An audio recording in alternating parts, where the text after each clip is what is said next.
Alright guys, we are here with Tactical Ferrets, who is playing Diablo in the background, so if you hear some clicks, that's why. We're going to talk about Citizencon 2953 and some information that's come out regarding it. Now, obviously this information is on Spectrum. We do have prices and when the tickets will go available or go up for sale, and obviously we'll talk about that. Then we're going to also talk about the possibility of Squadron 42 and whether or not we think it's going to be at Citizencon.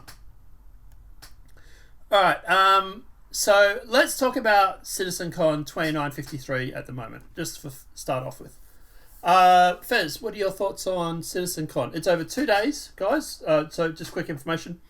It's over 2 days. The tickets themselves are quite dear.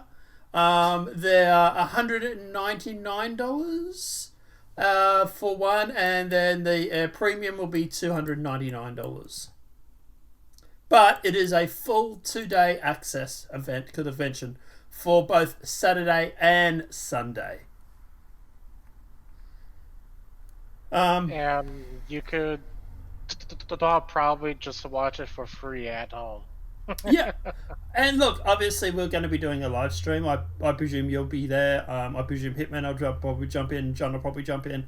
We might even try and get Bruno and Crayon to jump in as well. So we're definitely going to live stream it at the very least. Funny enough, you, I, John, and a few others were talking about going. But for me to go, it's about $2,000 Australian for just to get tickets to go there, not including accommodation, food, or anything like that. What are your thoughts, Fez? You're a lot closer to LA. Obviously, it's in LA this year. Are you going? What are your thoughts? Are you're gonna just stay home and watch it with us, or what are your plans? I'm just gonna stay home because, for one, I don't have any more vacation days left, so Yep. that would be a huge blocker right there. And yeah, I mean, I just plan on watching it from home, Sure. from my couch. And obviously, if you do, well, through your computer screen. Obviously, if you do go through and you go, there will be obviously, I presume there will be like perks, like a show bag or something like that, right? They'd have to for those sort of prices. The price themselves, let's break that down. It's $199 or $299. Look, to be honest, these prices aren't that dear, considering it's a full 2-day event. It's sort of, I saw Salty Mike make references to the fact that it's like BlizzCon prices anyway.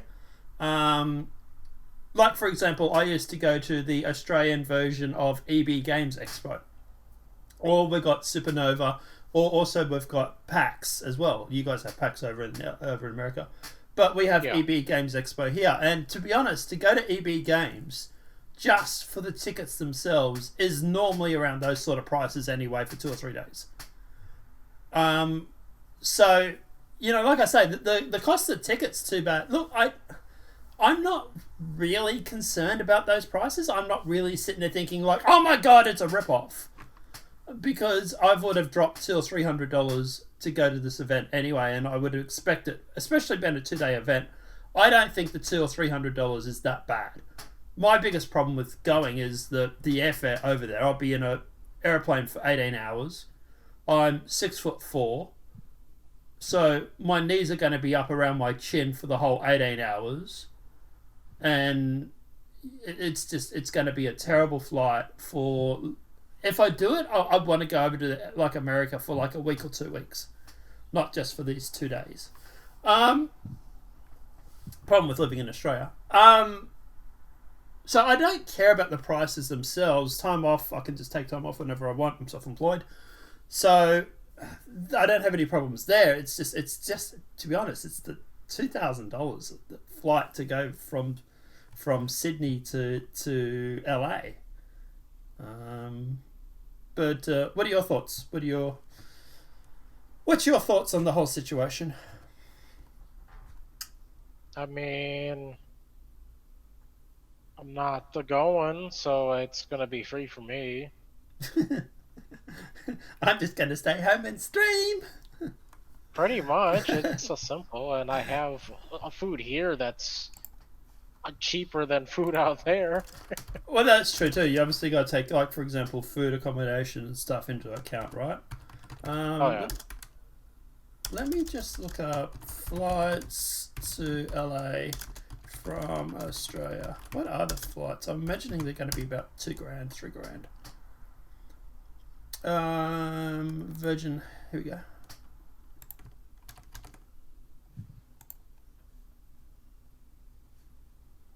Right, minimize. I'll bring this up on the other screen. Here we go.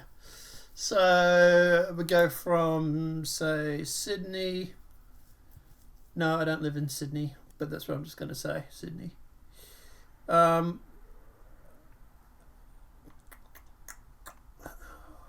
Or actually, what is...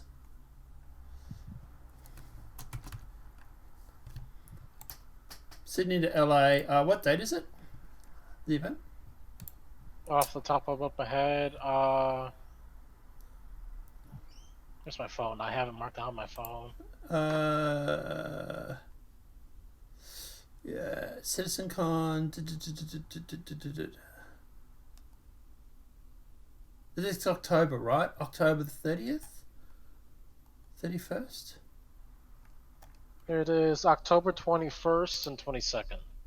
Right, yep, it's got it. October 21st. And return is October 22nd. So that would probably come back on the... so leave on the 20th, return on the 23rd. Find flights. Right, one adult flying from Sydney to LA, departing. Yep, so I'm looking at around $1,400 for domestic. Yeah, $1,400. That's Australian too, so it's about $2,000 US. So, yeah, not cheap. All right. Apart from that, look, I think so. Obviously, the big thing or the big elephant in the room is the fact that it does go over 2 days. I think this is more telling of anything, and we could probably break this down. So it literally says October 21st and 22nd on the top. So here's Good the thing. job, gamers. Thanks. Total awareness level, 1,000 level. Here's the thing. It's over 2 days. Normal Citizencon is over a day. All right. Let's get into it. Normal Citizencon is usually over in like 6 hours. Yeah, true. Actually, that's a good point too. So let's get into this, right? I've always said that if Citizencon was ever going to do a Squadron 42 announcement, they would probably do it at LA. Main reason is because they can do a red carpet event on the Friday night with all the movie stars and the Hollywood celebrities and the A-listers and stuff like that. Sort of like a movie trailer sort of presentation sort of thing. You could maybe get Mark Hamill, Julian Anderson and stuff to walk down the red carpet. You know, you could do all that sort of shindig sort of stuff, right? And then on the Saturday, Sunday, or the Saturday or Sunday or whatever, you could then do the event where you then show the, quote, plebs, which is the rest of us. So I've always said that if a Citizencon is ever going to do a sort of a trailer, a sort of like a launch party or anything like that, that look for it to be at LA. Now, not only do we have it at LA this year, but we also have it over a 2-day period. And we also have a whole bunch of the Squadron 42 stuff finished up or finishing up on the roadmap. And we also have them making several references in the Squadron 42 update for the month to, quote, finishing off sections. If you go through like last month's Squadron 42, you notice that there's a lot of talk about wrapping up on certain projects. They're wrapping up this, they're wrapping up that. If they were to do a announcement on October 21st, 22nd. I would expect it to probably launch probably September the next year. Maybe early in the year, but most likely going to be around September that next year, which would then also give them 12 months to go through, bug fix, and make sure that the game is in a perfect state. We also, like I said, have the fact that Citizencon is now over 2 days, which is a rarity because, like you've just said, it normally finishes within 6 hours. 6 or 8 hours. So, since they're doing 2 days, and it has to be something really big. Not only big, but like really like a lot of info. Right? Like even if they dropped server meshing, for example, it still probably wouldn't be a 2-day event. Now, the question I have to ask is this. Do you think they are going to announce Squadron 42 at Citizencon this year? What are your thoughts? I mean, I don't see why they wouldn't. I mean, I just don't see it being anything else than a Squadron 42 announcement, because it wouldn't make a sense if they did a 2-day announcement for a Pyro. Like, Yeah, considering they've already showed off Pyro last year too, right? Yeah, they've already, last year's Citizencon was almost all about a Pyro, so if they did it again, that would be a huge letdown, and CIG would not hear the end of that one. Yeah, so that's the look. Obviously, look. This is the big thing, right? Is that was Robert's Space Industries. So let's go to the website. We'll check out the roadmap. But this I say, like at the end of the day, everything seems to be leading towards the fact that we are getting a Squadron 42 announcement this year coming for Citizencon. Like you said, right? It's over 2 days. They're going to go through. We've got 2 days. We've got it just recently coming off sale where you can't buy the packs anymore. We've got them going through and announcing that the packs will be back eventually or soonish, but they are going to be at a higher rate, which is normally what happens when a project gets closer towards the end of its cycle for development. And even Chris has said that the $45 packs that we got for Squadron 42 or $25 if you got it early enough, even those packs themselves were not going to be that price when it launches. That will be dearer. That $45, $25, whatever it is you paid for it, would actually is just because you're an early backer. So not only have we got the prices changing, we got it coming off sale. You can't buy it at the moment. We've got Squadron. We got a 2-day Citizencon event, which is a rarity. We've got it going through over at LA, which is obviously a great idea if you're going to do some sort of a major announcement for Squadron 42. Like, short of like hitting up Mark Hamill and asking him what he's doing on October 21st, 22nd, I don't know like how much more proof that we need that Squadron 42 might be on its way. Now, if we go through and we look at the year event, for example, like here, obviously this is Squadron 42 here for Squadron 42. Can I filter out? Yep, just Squadron 42. Perfect. Apply changes. So here's just the Squadron 42 stuff. So the AI vehicle perception still has a little bit of work going into, say, early or mid-June. July. We have bug fixing and tech debt that is going all the way through to Q4 of 2023. But that's also Star Citizen as well as Squadron 42. We have Chapter 1, which is likely to finish sometime at the end of this month. We have Chapter 2, which is already done. 3 is already done, according to the roadmap. 4 is likely to finish at the start of next month. 5 is already done. 6 is already done. 7 is likely to finish in the next week or so. 8 is likely to finish early July. 9 is already done. 10 is likely to finish early July. 12... 10, yeah. 11 is the end of this week or next week. July for 12 and 13. 14 is next week. 15 is done. 16 is next week. 17 is mid-July, towards the end of July. 18 is done. 19 is next week. 20 is sometime around next week. 21 is middle of August, which is the furthest or the highest I've seen so far. 22, 23 are both around next week. 24, 25 is around next week. 26, 27 is around early July or mid-July. 28 is already done.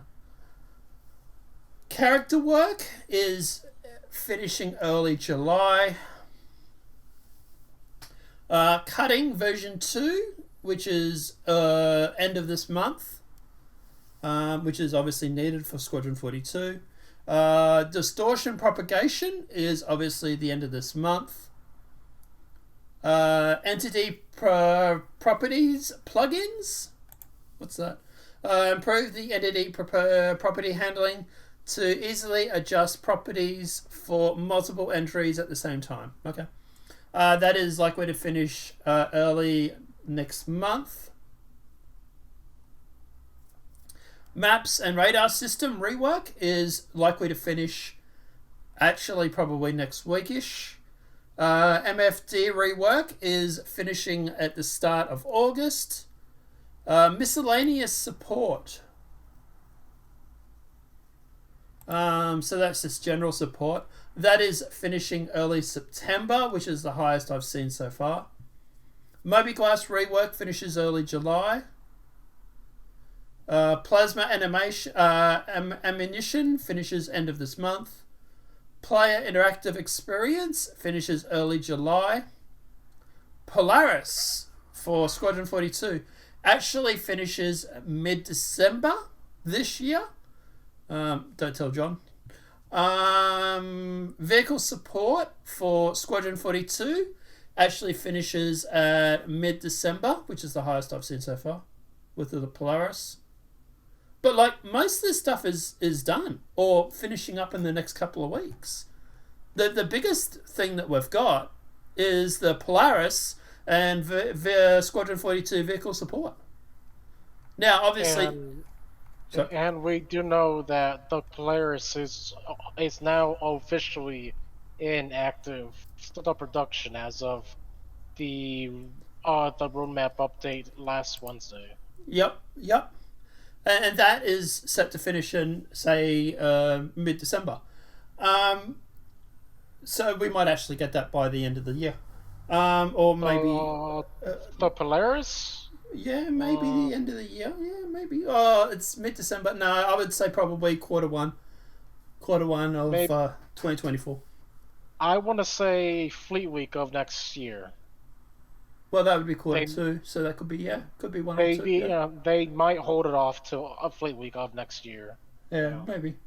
But at the end of the day, like I said, the biggest thing that we have to wait for, according to this so far, subject to change, is the Polaris and the vehicle support for Squadron 42. And that all looks like it's going to be done by December.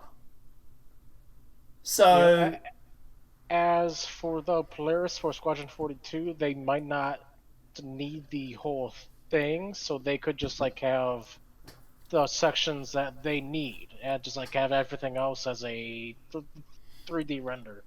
Well, that's what I was going to say too. To be honest, even if they do need the Polaris, and not presuming they need the whole ship, even if they do need the Polaris, even if they do announce Squadron 42 for September this year or October this year, and then for a release for late next year, that still gives them plenty of time to finish the Polaris. Heaps of time.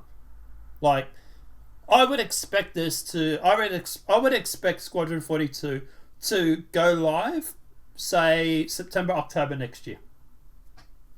I reckon it's going to give them 12 months to bug fix the Polaris, get the Polaris up and running, bug fix, get the game in a perfect state. Keep in mind, there's a lot of pressure on this game. If this game comes out buggy like a Bethesda game, for example, then at the end of the day, the media is going to tear it to shreds. Star Citizen doesn't have the benefit of having mainstream game media protecting them like Bethesda or Activision or whatever, right? So there's a lot of pressure on Chris and the team to make sure that Squadron 42 comes out in a perfect state. Also, if they were to release it middle or end of next year, say September, October next year, that would also give plenty of time for people to sort of lose interest in Starfield, start looking for another game to play.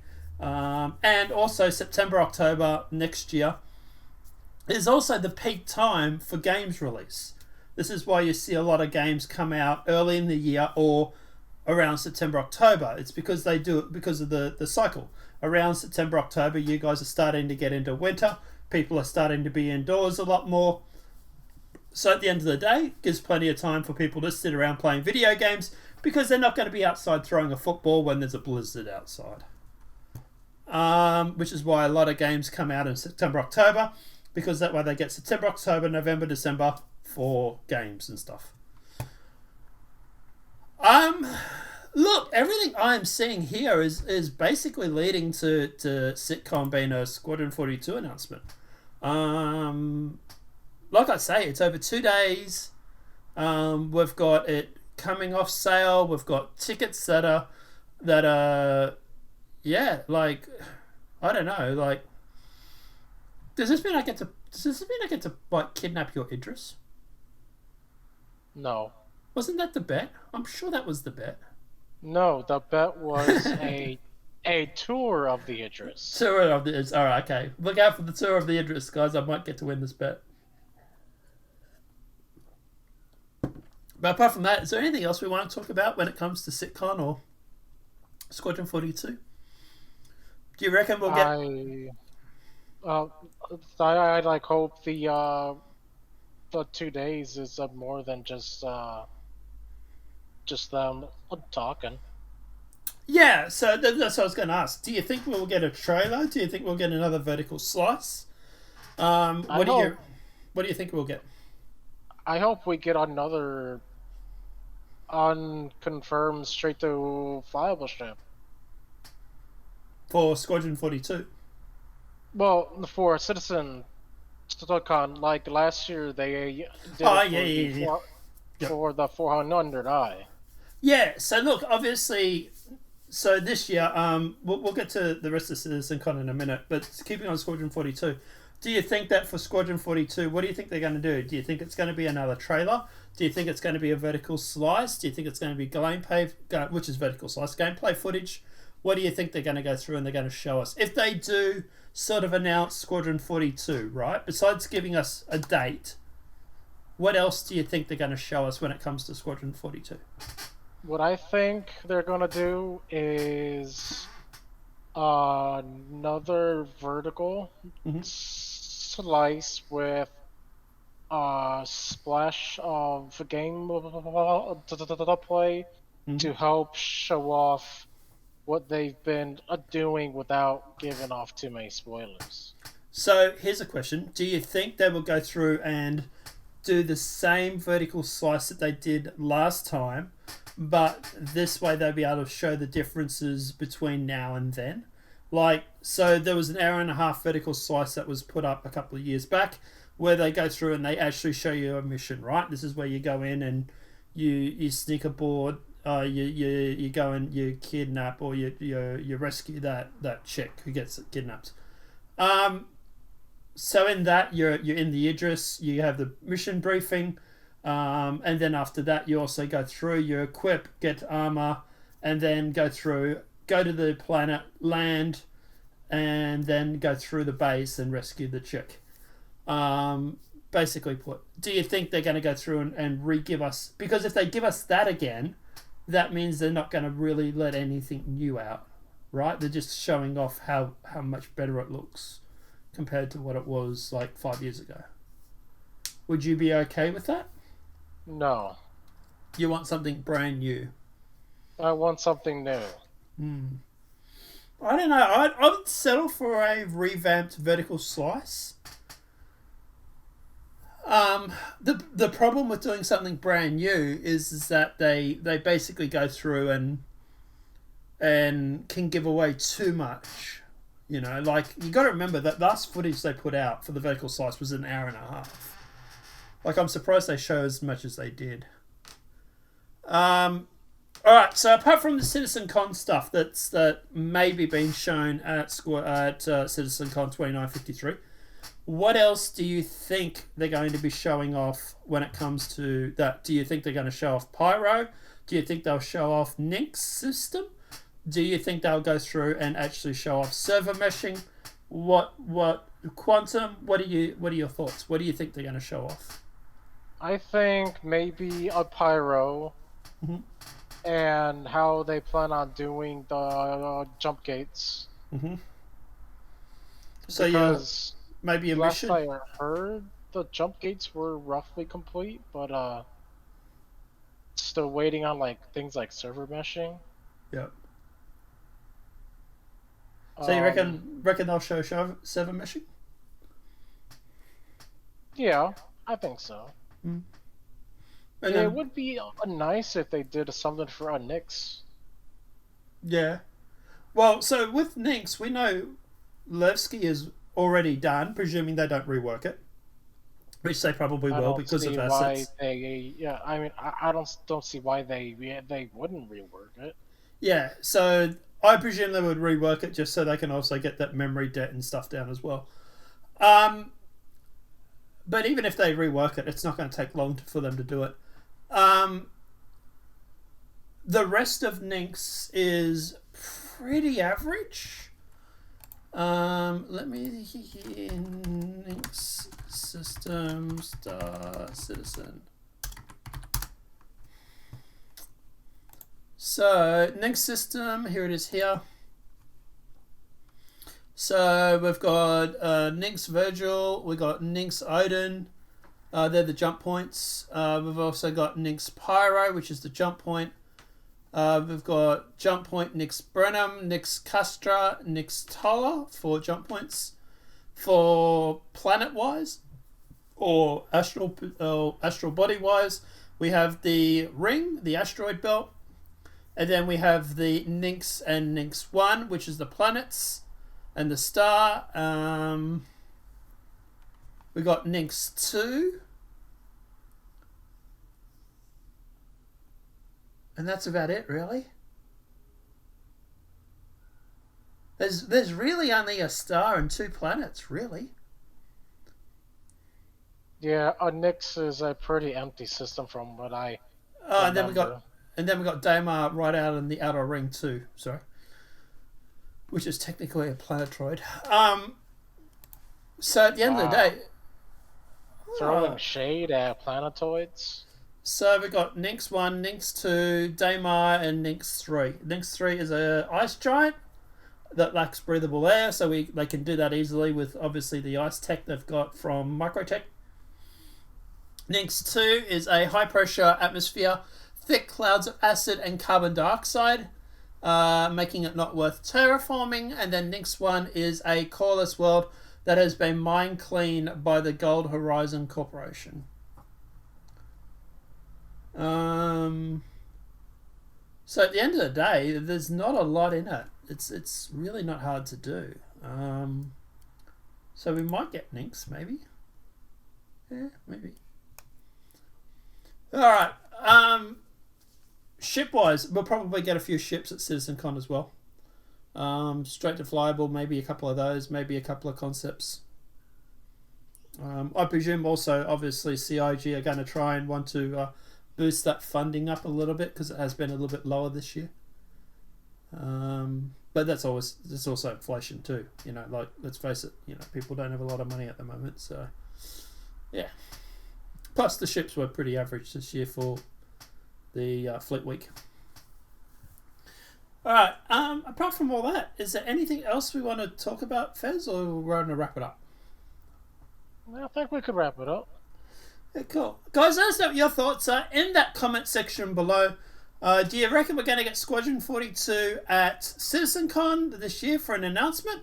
Do you reckon they're going to show it? What do you reckon they'll show? Do it like a vertical slice, or do you think they'll go through and do like a demo or whatever? And also, what ships do you think you might get at Citizencon? And obviously, when we get closer to the date, we'll be able to go through and we'll probably do another video when we get closer. But yeah, let us know what your thoughts are in that comment section below. Apart from that, guys, obviously this video has been helpful. Please smack that like button if you're new to the channel. Welcome and subscribe. Apart from that, guys, Ferretz's details below for his YouTube channel and Twitch. Please feel free to go and give him a follow if he ever learns to stream. What's streaming? Yeah, pretty much, yeah. Yeah, you're worse than me and I'm pretty bad at it. Apart from that, guys, have a great night. I'm really bad at streaming, to be honest. Apart from that, have a great night, guys. Enjoy yourself, and we'll see you in the verse.